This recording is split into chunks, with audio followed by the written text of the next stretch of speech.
What is up, YouTube muscly folks? Welcome to my Windler 531 deadlift focused leg day. It is the boring but big variety, but the less boring twist on that, where you do your squats with your deadlifts. Today I got low energy like Jeb Bush. I have not been sleeping all week. Even though I've been strong every other day because I'm on a sort of bulk phase right now. I'm up to 169 pounds almost. And I've been eating 3,600 calories, so I've been really strong every other day this week. Like, I got 200 for reps, 6 reps on bench press the other day, which is a nice workout for me. But my hands were slimy, my energy was bad, and this 275 set right here is a train wreck. The form totally breaks down probably after 3 reps. I only got 6. Which is not a good 275 set for me. It was just, my grip was so slimy, and my fingers were the bar was rolling down to my fingers, to where I'm, barely holding the bar. It was just really, it felt unsustainable right away. And that was my main sort of as many reps as possible set. So I'm, at this point I'm pissed.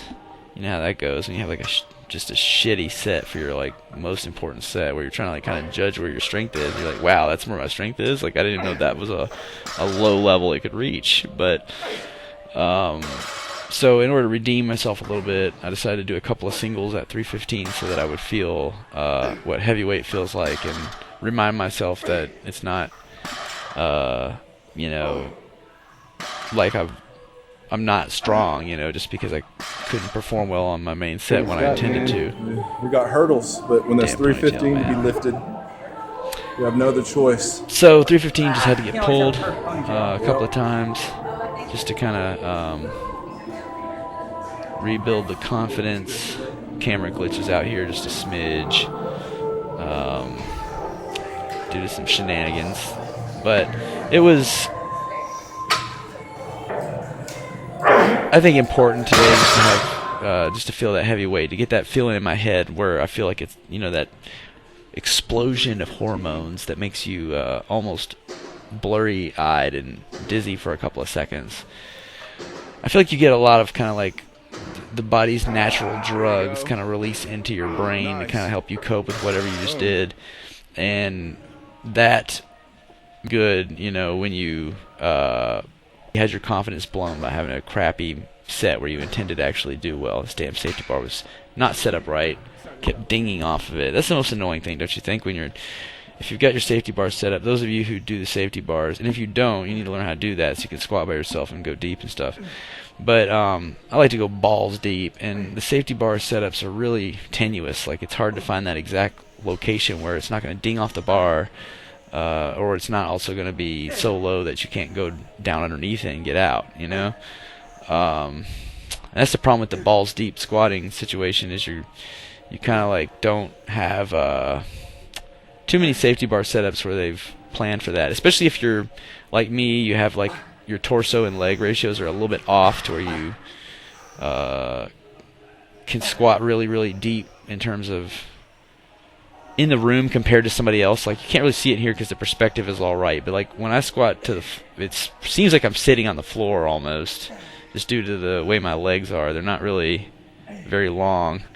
My torso is very long, so it kind of is almost like an illusion or something to make it look like it's going deeper than it is. Although was squatting there where I could feel I'm sitting on my calves. You know what I mean? That to me is the easiest thing. If you squat to where you're sitting on your calves, then you don't have to think about where the bottom is. You know exactly where the bottom is. But you gotta get your mobility there, which I don't have perfect mobility for even going that deep, because I do have a little bit of a butt wink, which, that's